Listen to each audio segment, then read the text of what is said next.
Year's Day in 2007, my water broke with her twin and Zeke, and so we were only 26 weeks along at that point, and of course a 40-week pregnancy. So we were it was due April 8th, and here on New Year's Day, everything. The delivery room was insane. I've never been in a room with that many personnel before. I mean, there was a team for Rachel, a team for Emmy, and a team for Zeke, which gave me about this much space to stand in. They both had a valve on their heart that didn't close like it was supposed to.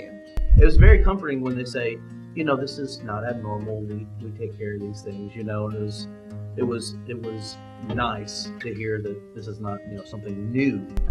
And so they said that we're going to have to do surgery on her to be able to repair that valve.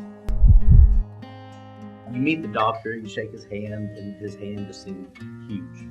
And so you're like, your hand is, you know, huge, and this kid's like this big, and you're going to work on the heart, you know. You're like, okay, I don't know how you do this, but obviously you do this.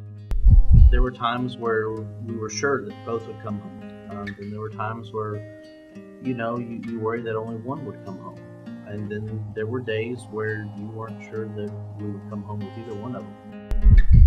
You don't want to think those thoughts, but it's in the evenings when things are quiet and you put on a tough face when you're sitting by their bedside and you're trying to be strong, and you start focusing on the little things. You look at how much they weighed today. Did they go up an ounce? Did they go down an ounce? And you look at, you're weighing their diapers, and you're seeing, you know, it's always little bitty things, the things that you can actually control, that you focus on throughout the day. And it's in the evenings when, you know, you're just by yourself and you start thinking about, you know, that they may not be okay. But so we just put it all into God's hands, and we had all these people praying for us, and we just, I mean, they are our miracles, absolutely, and we don't take that for granted. Being able to be a part and volunteer with the Heart Association has been an amazing thing for us, just to be able to give back in any way.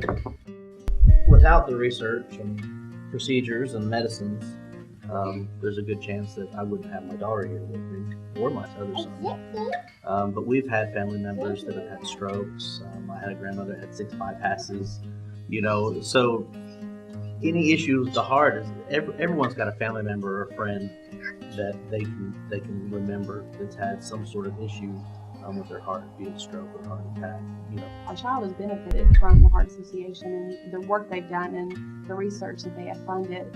And it was just so amazing to us that when she was diagnosed with this valve that did not close, that they were able to tell us about. They have medicines that its only purpose is to close that specific valve in the heart. That's just an amazing thing.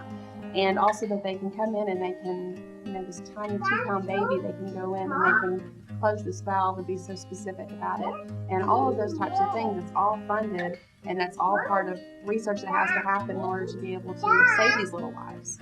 The more training and stuff that goes on, and the more things that they find out, the more research they do, eventually they would probably have someone here in town that can take care of it, instead of having to have one kid 2 hours away from the other, you know. So I think it just behooves everyone to help support this.